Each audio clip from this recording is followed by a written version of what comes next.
Okay, just so you know, the drawing winner for tonight is Carm Fiala. There's Carm. She's here. I talked to her. Carm's here somewhere. Carmen Fiala, you have won the collection. You're next. We're on a tight schedule here. She's got it. Okay. All we're gonna do is tell a little bit about the calendar, and that's good. Last, if you're, oh, I almost forgot the microphone. You can take it off if you want. That's okay. I won't be here long. Last year, most of you remember, we started a 150-year-old David City calendar celebration. So these are the 12 winners for the calendar. And we're going to assemble a Thanksgiving. We're hoping to order them. And then December 4th, we'll have them ready for purchase. And if you're interested, there's a sign-up sheet out there if you're interested. They'll be $15. And there's some 12 beautiful pictures. And I know you can't see them from where you're sitting, but this book will be available out in the lobby if you do want to look at them to seriously see if you want to buy a 150-year-old calendar. They're just an assortment of all the photographers' different pictures of the David City in honor of our 150th. So that's it. I'll turn it over to Jane. Okay, thank you. Remember your phones, turn them down if you can. Welcome to the 11th program in the Towns of the County series, co-sponsored by the Rushka Memorial Library and the Butler County Historical Society. In 1873, the early settlers of Butler County wisely voted that the county seat should be centrally located, and David City was born. If not for the towns of the Butler County, David City would not even exist. That is why we are celebrating the county seat of David City's 150th anniversary with these programs about the 12 incorporated towns of Butler County. It's because of these towns that David City has thrived. The presenters of this series are people who live and are proud of their towns. We owe them our thanks for creating and presenting these programs. Giving a program isn't easy. We will open the floor for questions at the end of the program, and please mute your phones. And now, we're going to hear about the history of Octavia. We're proud to introduce to you Becky Romshek and Barb Retschke.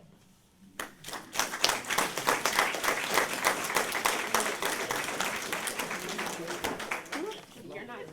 I know. Nope.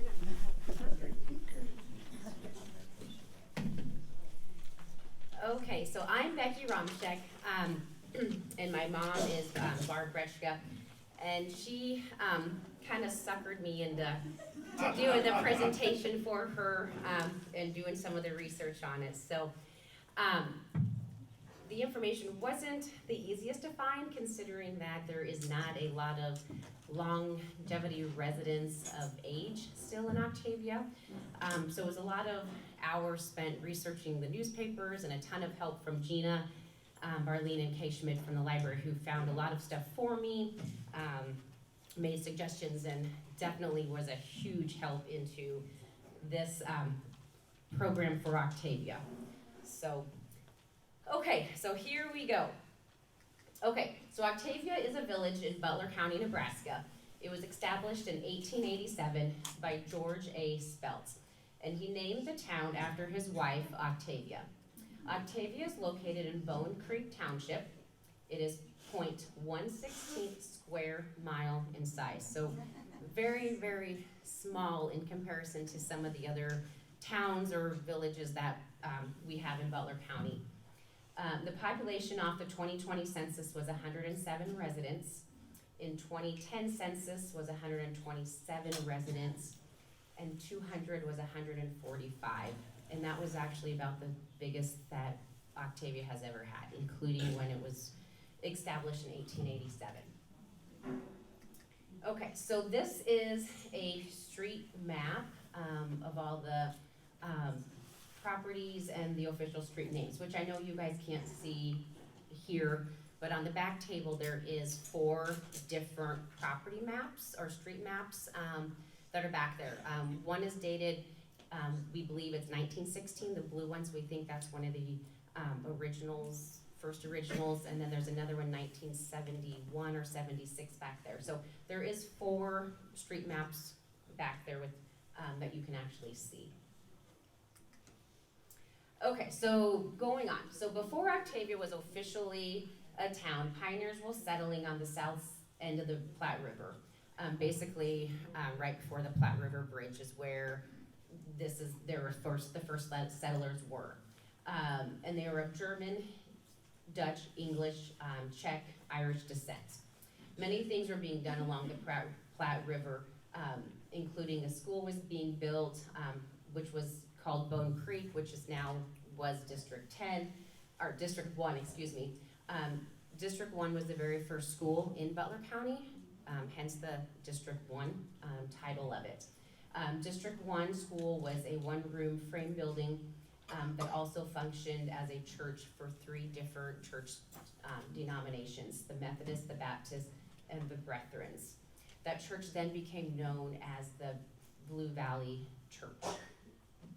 In 1886, the Transcontinental Railroad north of Platte River was being built, which brought in more settlers to the area. Okay, so then George Allen Speltz formed Octavia in 1887 with the start of the railroad coming in through.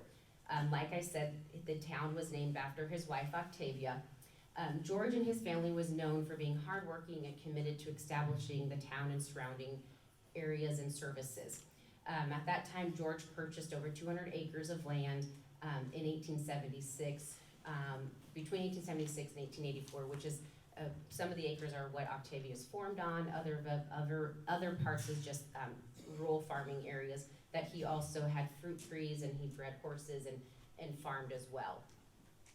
George and his family also operated the Octavia lumber mill, and then years later, George and his family moved to Grand Island. And I'll go into why they ended up moving to Grand Island. And I could not find a picture of the family at all. I found a picture of George and a brother, but no official picture of George and his wife Octavia. So if somebody has one, great. Otherwise, I have no idea what she looked like. Okay, so along with the settlement, in 1887, the Fremont Missouri Valley Railroad Company laid one line from Fremont to Hastings. This one line ran right next to Octavia, bringing in a ton of settlers, a lot of businesses, and was obviously the start of Octavia. August 15th, 1887, the first official train came through town. In January of 1888, the post office was established. In 1907, the first telephone service was established in Octavia as well. Okay, so these are a list of businesses that I found from the State Gazetter newspaper that were established in 1890 through 1891. E.I. Atkinson, E.F. Blingham was a blacksmith, Reuben Black had a saloon, S.B. Brown was a barber. I'm not gonna read through all of them, but there was a post office, multiple blacksmiths, a grain company, hardware stores, etc. Some other first business owners through the start of Octavia was J.M. Stubert. He was the very first postmaster. Sherman Brown was a photographer. Lester Cook had a creamery.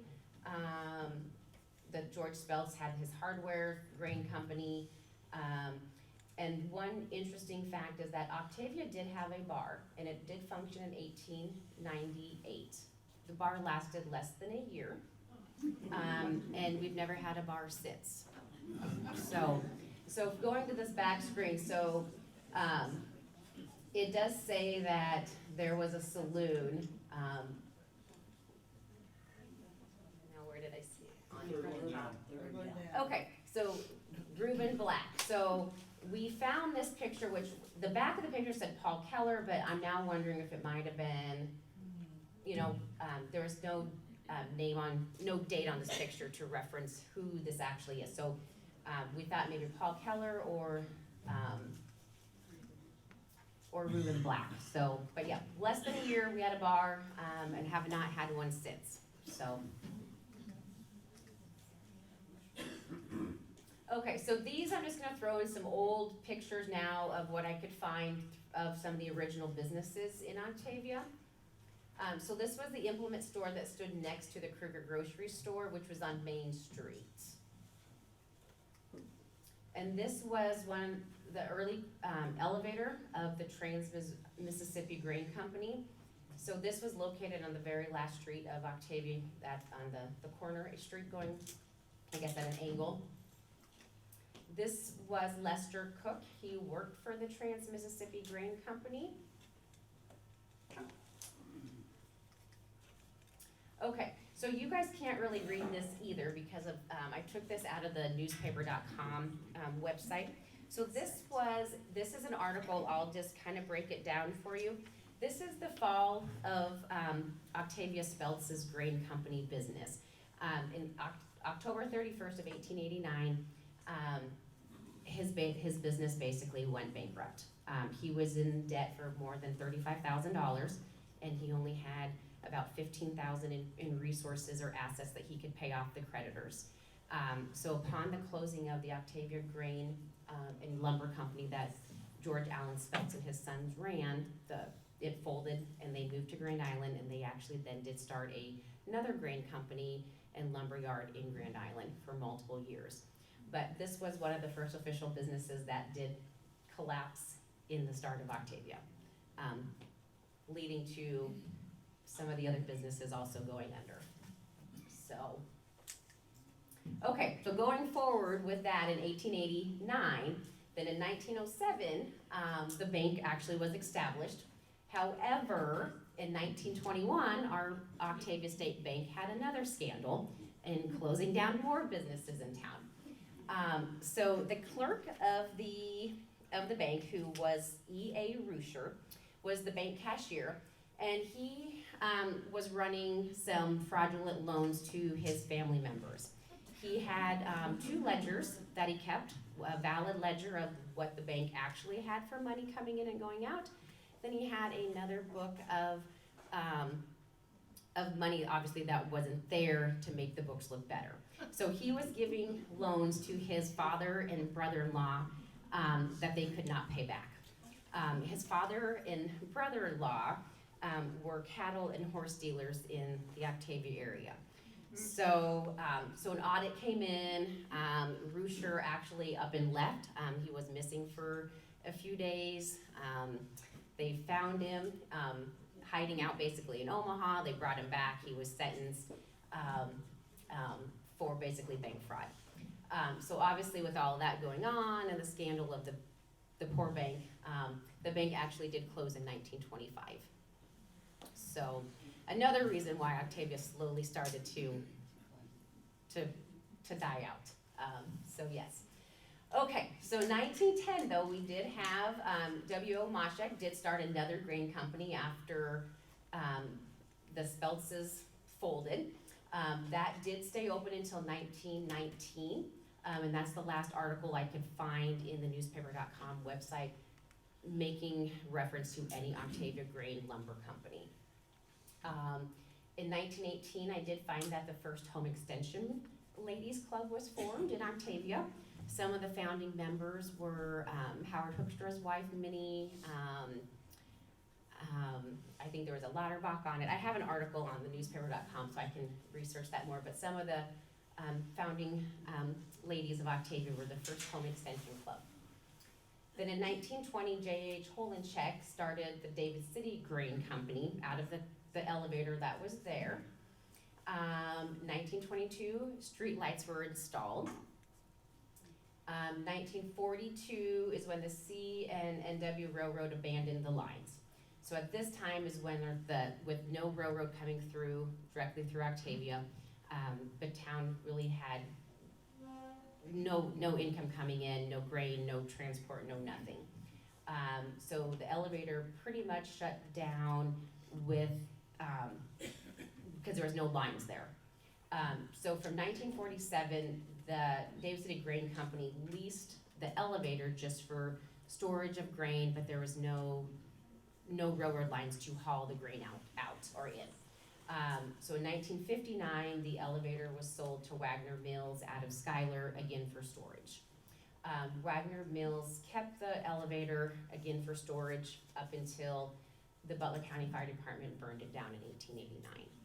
So, so not a lot of businesses to talk about after the bank fell, the grain mills fell, and once the elevator closed and the railroad lines went out. There's very few businesses that stayed afloat without having a main source of business or travel. This is an old implement sign I found on the newspaper.website that there was another implement dealer and they went into retirement or sold their building in 1911. But I could not find a start date or who actually formed this business other than just Linninger Implements. Here's some more early pictures of just the main street of Octavia. That looks like where the post office currently, or did stand when I grew up, right on Main Street. The next few slides are just gonna be pictures that I found either in the Atlas books or online. This picture I got from Deb Dwissler-Burkle. This was a picture of Emil Dwissler, which would have been her grandfather in 1929 picking corn. And this one is also from Deb Burkle. It's her dad, Gerald, at the age of 8. This is a 1940s phone book that I found, so it lists just the who had a phone in Octavia at that time.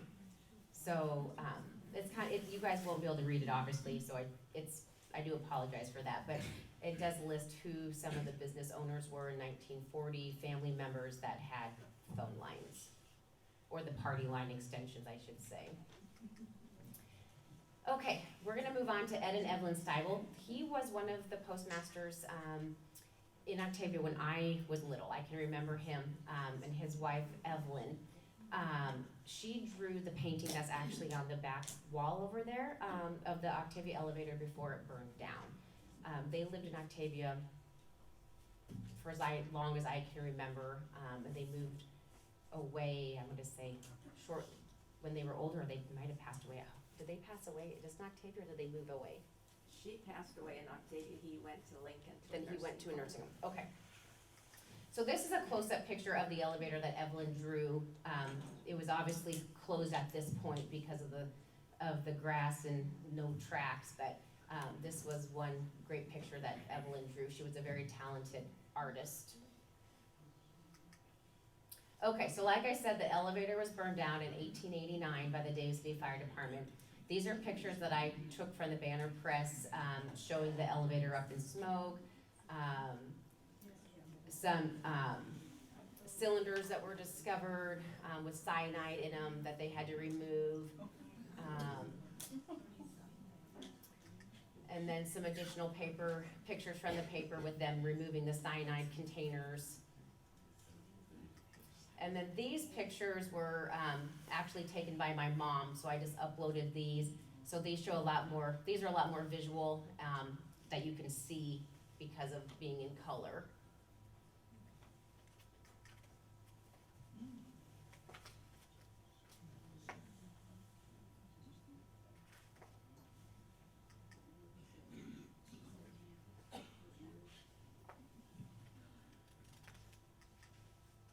Okay, so now we're gonna focus on the post office, because that was one of the post office / grocery store, as I grew up with it, was pretty much the longest business that we've had in Octavia. The first postmaster was J.M. Stubert from 1888 to 1897. After him was David Alexander, Abraham Eberly, Walter Meck, Ed Stiebel, who I remember growing up with, and then of course Larry Whitmore, who was also there throughout my childhood. So Larry Whitmore ran the post office actually my entire childhood. And then when he got sick and passed away in 1995, the post office then kind of went into, we just had some subs that ran it, and then it officially closed in 1996. So this picture is a picture of Larry Whitmore and Ed Stiebel, who were the two longest running postmasters that Octavia had. This is a picture of Larry with the post office boxes that that were in the first part. So when you walked into the post office, it was all the line of post boxes like that. And then there was the window that you could buy stamps. And then in the next part of the post office was the grocery store. And actually Whitmore's ran the grocery store and the post office. So in 1995, 96-ish, when the post office started the closing portion, and we didn't have a postmaster, we went from having our own zip code of 68650 to post office boxes just standing outside. And then we went to David City's zip code, and our addresses now are just Rural Route 1, Octavia, but it does have your P.O. box. However, some people do have street addresses if you choose to versus having the boxes. I can remember my P.O. box was box 55. And those post office boxes, the old original ones, are actually in the hall, our village hall. When you walk in, you can see the original post office boxes. So as of now, there's no post office. You get your mail either at your house by the David City post office carriers, or they put it in a locked box and you have to go to the boxes every day to get. Okay, so now I'm going to touch on some more current and economy or businesses in town. So John Hoditz, he has passed away a few years ago, but he had a welding shop for multiple years in Octavia. He started his welding shop in 1878 as a hobby, which turned into a pretty good business for him that he ran for probably 20, 30 years up until he was no longer able to do his welding. Then I have the Papa Cattle Feedlot. John and Gilbert Papa were the original founders of that, two brothers that started their feedlot cattle company in 1979. They had built pens that held up to 2,000 head of cattle at a time in their cattle barn. The boys now of John and Gilbert run the Papa cattle lots, and they still have active cattle to this day. Emil Johannes was a blacksmith, and then his son Richard Johannes took over the well digging and blacksmith, and he also was an electrician. So this lawnmower picture here is actually two things that Emil Johannes, and I see I spelled Johannes wrong on my slide up there, that he actually built. The one on the left, he built at the age of 13, and then the one on the right side, he built as he had, aged, but he was Emil Johannes was a very good blacksmith, jack of all trades, built lots of things. This is another corn sheller built by Emil and Dick for Butler County. So when Emil passed away, his son Dick took over the Johannes welding electrical business. And then Dick did pass away in 1994, actually digging a well. He was electrocuted digging a well outside of Octavia for a farmer. And that was then the end of the Johannes era of welding, electrical work, blacksmith work. So, and then this is the retirement, I guess, ad for him, for his well drilling business, which wasn't a retirement, I guess it was an auction due to death.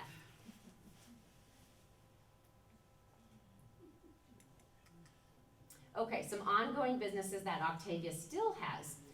Vicki Donahue does a lot of bakery. Barb Retschka has a bakery. Jeannie Zagers does crafts, salsas, and jams, along with her daughter Kim. Paul and Denise Augustine, they are some local artists and contractors. They were part of the Abbey Church remodeling, repainting of the statues, updating a lot of the Octavia, or the Abbey Church. And then we have Bittners who run the Haunted Paths Halloween Trail the week of Octavia. And then we also have, currently Paul Draper owns a ATV and motorcycle repair shop out of his building next to his house in Octavia. We have Butch Berenger, who currently runs a radiator repair building, or shop out of his building. And we have Varela used auto sales, that's also on the outside of Octavia. Okay, so this next section is just gonna focus on the school and education in Octavia. So the first school was started, was Bone Creek, and that started as a subscription school, which means that it was a private school funded by families. You pay tuition for your child to go to school. Basically, that was the pay for your teachers. The first known teacher at Bone Creek was Ada Vanderkolk. As time went on, Bone Creek became District 1, and this, like I said earlier, was the very official school in Butler County. The first official high school that was built in Octavia was built in 1924. That high school then was known as District 17. In 1946, the Octavia High School closed and became a K-8 grade school. In 1995, the entire school closed due to low enrollment numbers. Lola Cook was one of the first teachers at the Octavia High School. Lola Cook was born and raised in Octavia. In 1993, she was the oldest living resident at the age of 91. The Banner Press did a nice little article on her, highlighting that she was born and raised in Octavia and never left. Lola Cook did then pass away in 1994 at the age of 92. Emma Berzina had taught, her teaching career was 44 years. She taught in many schools, including Octavia and Schuyler and some other districts, and then she retired from teaching in 1979. Emma was a graduate of Octavia High School as well. Arnez Gans was a graduate of Octavia High School in 1945. She taught at District 3, 10, Octavia Grade School, and Schuyler Grade School. Minnie Hoekstra was Minnie Teller when she graduated from Octavia in 1931. She went to Wayne State College for her teaching certificate.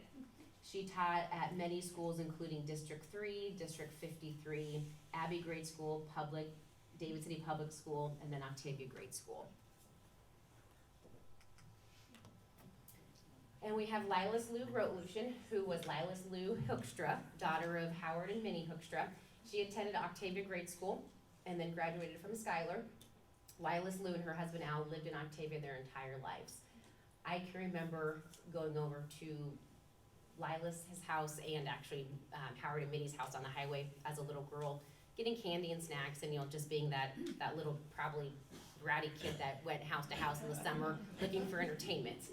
So, and I'm sure they all adored me though. So, but Lou taught for 36 years in the area.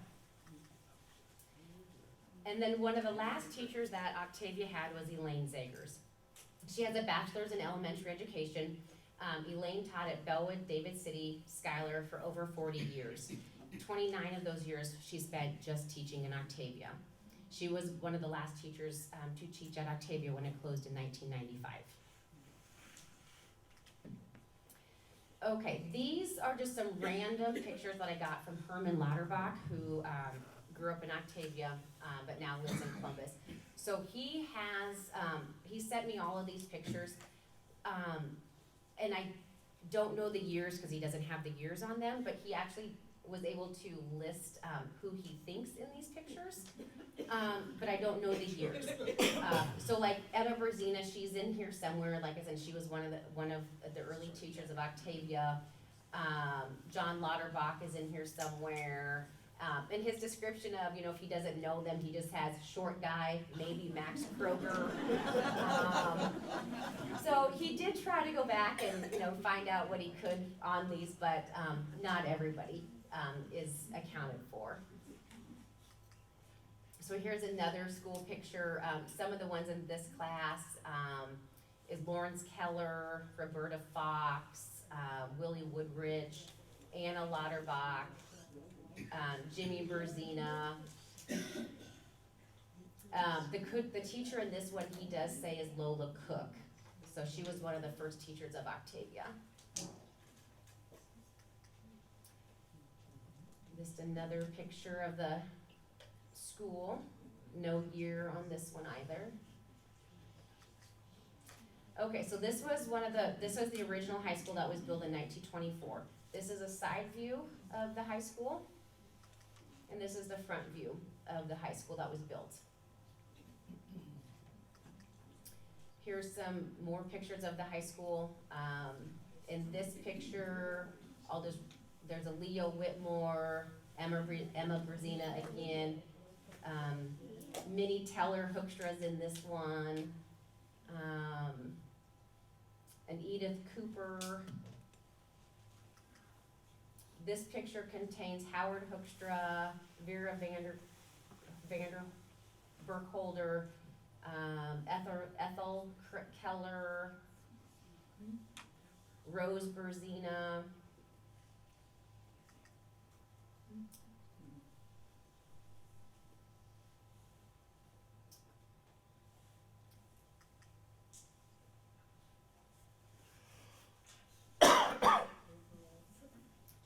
I don't know, Emma Berzina seems to be in a lot of these, so it must be maybe like her class going forward or as she went through, or these might have been all classes, I'm not sure, since like that Herman didn't know, he just had pictures with names. Here's a picture of them in front of the tree, and the house behind that is currently occupied by Loomer Brabetz. This was a picture that was dated 1953. This was in the Banner Press, a field trip for all grades that they went and toured the telephone company. The only one I know for sure that's in this picture is my mom, right there. Barbara, she's in the second little girl in the picture, right there. Okay, this was the high school in 1886, hasn't changed at all. Group of kids that I have no names for. In 1994, this was the last enrollment numbers for the 1994 and 1995 school year. The last teachers in that year included Elaine Zagers, and then Barb Swobit in the middle, and then Mary Parker on the end. So as you can see, they had a total of 24 kids, K through 8, the final year that it closed. So definitely dwindling numbers, hard to keep a school in business with 24 kids, paying all the faculty and utilities and everything else on it. This was a picture I found in the Banner Press of the Octavia basketball team in 1936-38. They were a very successful basketball team, actually. Octavia had some very successful basketball teams. The Village Hall does have quite a few trophies from the basketball teams in the early 30s through 1938 of them being state champions or runners up. So they did produce some very athletic basketball teams back in the day. In 1991, this is a picture of the Octavia Otters. So like Rick Kopecki's in this as the coach, and then some younger kids. Jeff Kopecki's in there. There's a couple Brabetz boys. Not sure who else. There's a Laddie Hoff in there. And then the very last basketball team to play was in 1995 as well.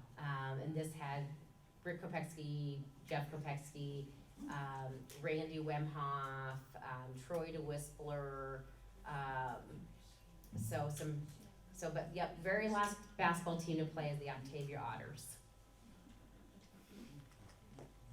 Okay, and these are the graduating classes that I found from 1934 going forward. There was nothing, I could not find any class pictures of 1924 to 1934. Each of these pictures do have the class names on them, but I'm not going to go through them or read them, well, honestly, because I can't see them, to be honest, so. This one does not have a year, so it's either 1935 or 1942, because those are the 2 years that I was missing that I could not find. So 36, 37,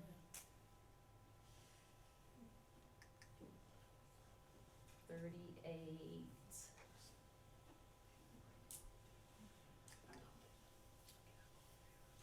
39. I don't know if somebody recognizes somebody, let me know. 40.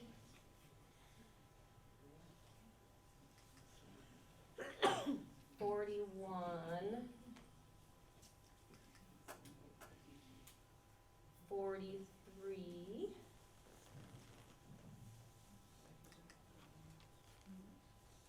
So as you can see, like, to the classes have gotten smaller as we, like, 5, 2, 4, 6, 5. So they're not big classes by any means. An average, you know, of 6 to 10 kids is all that they ever averaged in their senior class.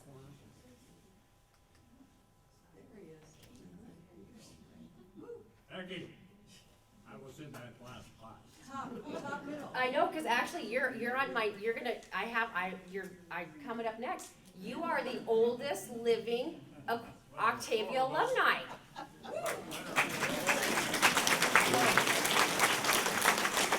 So, yep, so,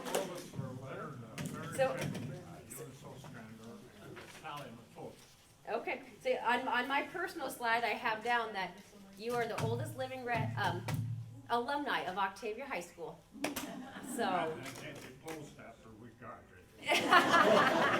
Glad to get rid of it. Ellen Koval's mother's in the upper left-hand corner. I've never met her, unfortunately. Okay. And by the way, I had hair there.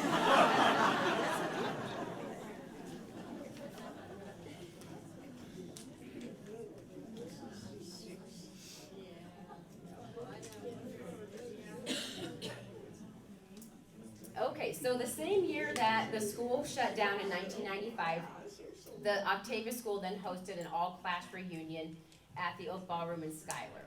So these next pictures are just going to be of who attended the all-class reunion in 1995. Oh, see, there it is, oldest living graduate. That's where I have you. So, but I'm not sure if you're in this picture or not. No, but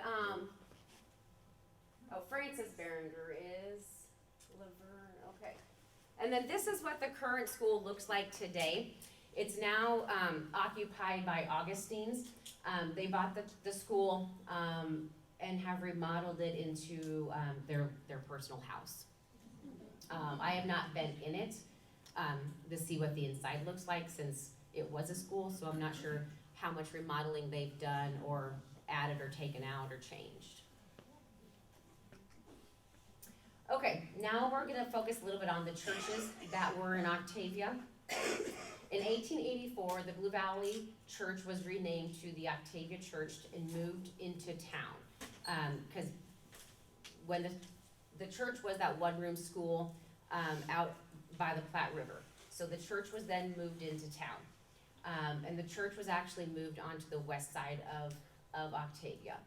In 1888, the Brethrens and the Baptists later decided to build their own church so they could have their own congregations. However, those two ended up merging to form their own church as well. However, in 1891, all three churches continued to remerge and they became the Octavia Community Church. So the Blue Valley Church from the Platte River, the Brethrens and the Baptists, due to low enrollment numbers or congregation, formed one church called the Octavia Community Church. over the years, that Octavia Community Church has remained the same, without no name changes or anything like that. There's been 35 different ministers throughout the history of the church. Back in the day, the church offered Sunday school, Bible school, vacation Bible school. They brought in a traveling bookmobile. It was a nice little church. I can remember going to vacation Bible school there because it was nice. I believe Evelyn Steibel was one of the teachers, and they attended there. So a nice little church. Currently, the church is still being used by it's a Hispanic First Baptist mission church that functions out of the church today. They have church on Sunday afternoons at 2 o'clock. So this was the original church that was out by the Platte River. This was then moved to the west side of Octavia, where Dell and Vicki Donahue currently live. And then once the new church was built where it currently is in Octavia, the Papas bought this and moved it out to their feedlots.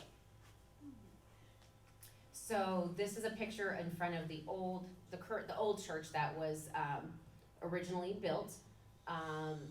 Some of the names on here, if you guys recognize any, there's Slaughters, Davenports, Hopkins, John Papa, there's an Evans, just to name a few.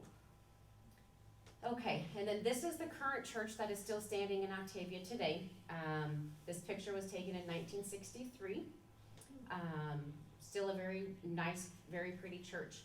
This is a picture of it today. So as you can see, literally no changes other than siding and windows. And still a very sound church. So 63 to today, not much of a difference. So craftsmanship was built good back then.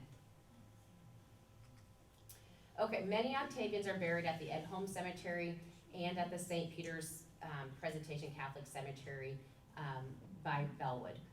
So if you are trying to find some, where people are buried or history of Octavia, there's a lot with Ed Home and at the Catholic Cemetery. Okay, now we'll talk about the centennial on July 5th, 1987. So that was the 100-year anniversary of Octavia. We had a flower barrel contest, and look who won again, Fred Benish. So today, at his flower barrel, he had, it's a metal hog thing. Now you have a cattle one, I think, out of your yard. Is it a hog? Same sign? Okay. Okay. So, and then other winners, the Dostals and Meetingers. These are just going to be some pictures of the centennial. They had a dress-up contest, who could dress the best, to look back in the day of 1887. Some members here: Evelyn Dostal, Jean Smith, Barb Brechka, Bev Vladihoff, Kathy Eilers, Vicki Donahue, Linda Jacob, and Lola Cook is in this one as well. We had a dunking booth that Jeannie got to partake in, it looks like. And we had some basketball contests for the little kids. There was a beard contest, who had the best beard, the worst beard, who needed to shave a beard, or who couldn't grow a beard, based by the caption. And then this was my barrel, so I had to put it in here. This was the barrel that me and my siblings painted. So nothing fancy. Obviously we didn't win thanks to Fred. And this is the last, and then another picture of the ladies dressed up in clothes from 1887. Okay, throughout the years, there's been a few improvements to Octavia, definitely needed improvements. The Village Hall, the City Park had improvements. They have a basketball court, a covered picnic area, many new swings and slides at the hall. The Octavia Village Board got a donation from the Butler County Foundation for the park equipment. And I know there was a picture of it, but now I couldn't find it before I came tonight. So we did get a grant for some of the park equipment that we have now. And that's what our current park and the village hall look like. So the hall's been new roof, new flooring, new bathrooms that are handicap accessible. We have a lift inside the front. When you come in the main door, there's actually an elevator that will get you up to the second floor.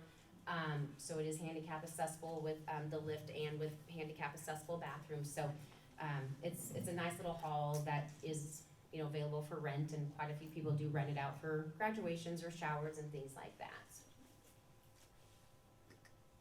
Okay, so this next part is just going to focus on the families that have lived in Octavia pretty much their entire lives. And these are in no particular order by any means. So Harold and Cecilia Zagers were I'm going to say like a founding member. And then their son Dwayne, who is deceased, and Jeannie still live in Octavia. And this is their house. And I know they have lived there, 50-some years. And then you have, this is the house of Ron and Chris Zagers, who is also a descendant of Harold and Cecilia. This house was actually originally occupied by Arnez and Darwin Gans. And Arnez, as you recall, attended Octavia and was a teacher at Octavia. So she had lived in Octavia her entire life before moving to McCook due to age and health. And now Ron and Chris Zagers live there. And then we have John and Albina Lauterbach. This house is currently occupied by their daughter-in-law, Judy. John Jr. has passed away. And John and Albina have 4 grandchildren that currently reside in Octavia as well. This is Lynn's house, grandson Chuck. This house was actually the original house of Andy and Anna Berenger, who are the parents of Laverne, Butch, and Barbara. So this house has been there since the early, 1900s, since this was my grandpa's house that I can remember going over and playing in. And then this house is Brenda's. This home was originally owned by Carol and Larry Whitmore. So this is the house that Larry and Carol lived in the entire time that he was the postmaster of Octavia. And now Carol has moved out of state. And then you have Cindy Lauterbach's house. This house was the original parsonage for all 37 members of the Octavia Community Church that lived here throughout the years.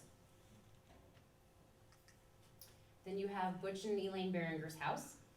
And actually Butch is the oldest resident of Octavia. He's lived there the oldest or the longest out of everybody that's currently alive, I guess. Sorry, Butch. I won't tell you how many years young he is. So, but then my mom and dad's is the second oldest or longest, however you want to phrase it. And I won't say my mom's age either. But so those are the 2 residents that born, raised, and never left Octavia because they love it so much. And then we have the Roman and Audrey Dietrich family. So this is Linda and Carol Jacobs. They've lived there as long as I can remember. Daughter Beverly Heinemann's house. Son Donnie Dietrich's house. They currently have this as a rental. They currently live in this house. This used to be Sylvia Schmerdla's house, and she had lived there actually for over 80 years before she moved to Arizona due to her health. But she would come here every summer and lived here and then went back to Arizona in the winter months. And then you have Kathy and John Eilers, who is Kathy Dietrich. And then you have a great-granddaughter of Roman and Audrey Dietrich, which is Angie Ehlers and Marcus Seekins. And this was the original spot where Roman and Audrey lived, not the original house, obviously, but the land. Then you have BJ and Anna Kopecki. This house is, Rick and Eileen are descendants of BJ and Anna. I guess Rick, he thought I needed to tell you that he's lived here 76 years. Then you have Jared and Wilma DeWispler. Their son Mike and their daughter-in-law Betty live about 1 mile out in the country, so they have been in Octavia for a very long time as well. Their daughter Debbie Burkle currently owns the original house of Wilma and Jerry, and she actually lives in Linwood. And then Mike and his boys still live on their farm a mile out in the country and continue to farm. And then you have Howard and Minnie Hoekstra. This house is now owned by their son, or their grandson Kent. This house was green when I was little. It's now brown. And then you have Lilas and Alice Grotlutions, who Lilas was the daughter of Howard and Minnie, and this is also owned by Kent and his wife Robin. So, okay, so that is the end of my little spiel on Octavia. I do want to read a poem. Arnez Gans wrote a poem in 2006 recalling her life growing up in Octavia. So she wrote this poem in 2006, so I'll close by reading this. Octavia. First prominent white settlers came to Butler County in 1858. Families with surnames Garfield, Perkins, Butler, and Blair, with some of those who pioneered and began to make a good living there. Before Octavia became a thriving town, there was a settling of the area south of the Platte. Homesteads were being staked and claimed. The land was found to be fertile and flat. The U.S. government had given a grant to the railroad. So in 1887, the village was built on Chicago Northwestern land. Laid out by the Western Town Company, the founders considered the site to be quite grand. The following year, when the population climbed to 125, important additions were the Baptist church and a 10-grade school, which today still occupy the very same site and continue to follow the Golden Rule. The original church is still in existence. The 88 wooden school was replaced by a brick structure in 1924, which serves as a family home at the present. Gone are the Krugers and Mulashek's grocery store. 2 years later, in 1889, there were 3 general stores and a hardware store, 2 grain elevators, a bank, and some dealers of coal, an implement and blacksmith shop, veterinarian, doctor, and drugstore. The town of Octavia was playing an important role. A prominent farmer, Mr. Speltz, who worked hard to establish the town, and Octavia was the name of his wife. So it seemed appropriate that the newly built village would be called Octavia for life. Incidentally, history states that from the original date of all the places of business, there was never been any so-called bars. But at the present, I guess, to make up for this, there's more of our share of old junk cars and trucks. I would have to mention this. On the other hand, nestled at the foothills of the Bohemian Alps, Octavia is a nice, shady, and quiet place. Octavia is a nice, shady place with good people, lovely homes, and beautiful gardens and yards. With one is privileged to enjoy lots of space. I've never lived more than 4 miles away, so I can always claim Octavia as my hometown, midway between David City and Schuyler, population 130. Quite a village of great renown. Arnez Gans. Okay, any questions that I may attempt to answer? Was it ever actually in the village municipal code not to have a bar in town, or was that just always, I popular? everything that I could find just said there was just that one and it functioned for less than a year. I don't know if there's anything, if there ever was an ordinance on it, I couldn't find anything.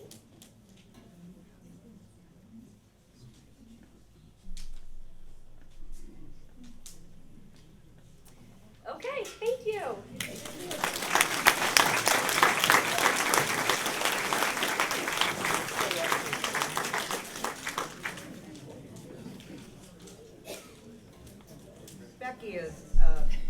really busy person, and so that she took time to do this is a really big deal. And we really, really appreciate her. And the Butler,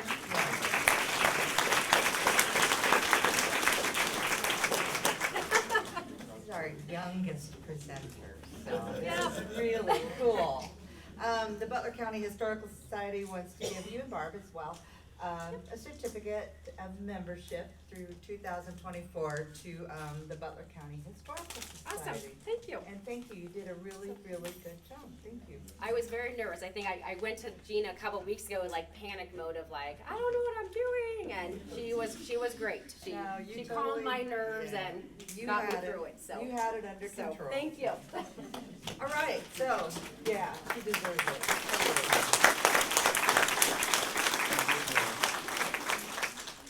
Yes, sir, what would you like to say? Could I ask everybody that has lived in Octavia to stand, just to see? Everybody who's lived in Octavia, please stand up. How about a round up? Come on.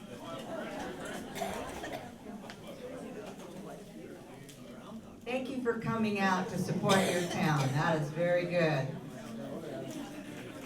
Awesome, thank you. Does anybody have any memories of Octavia they want to share? I just wanted to bring up that this week is Veterans Day, and as a couple of guys paid the price.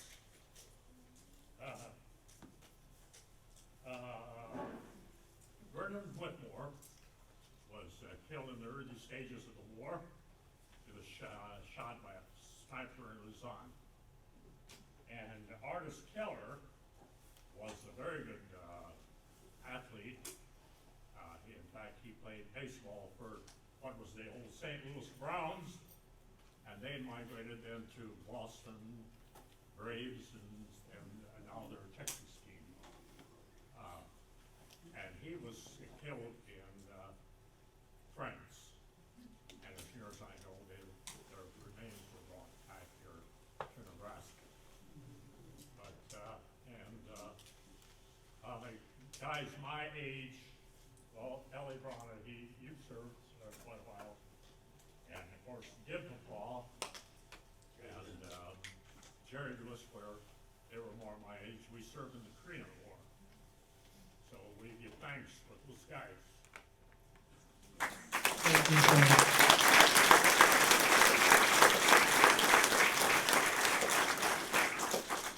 I only have one memory of Octavia, and I think it was because I stayed overnight at Nancy Whitmore's house.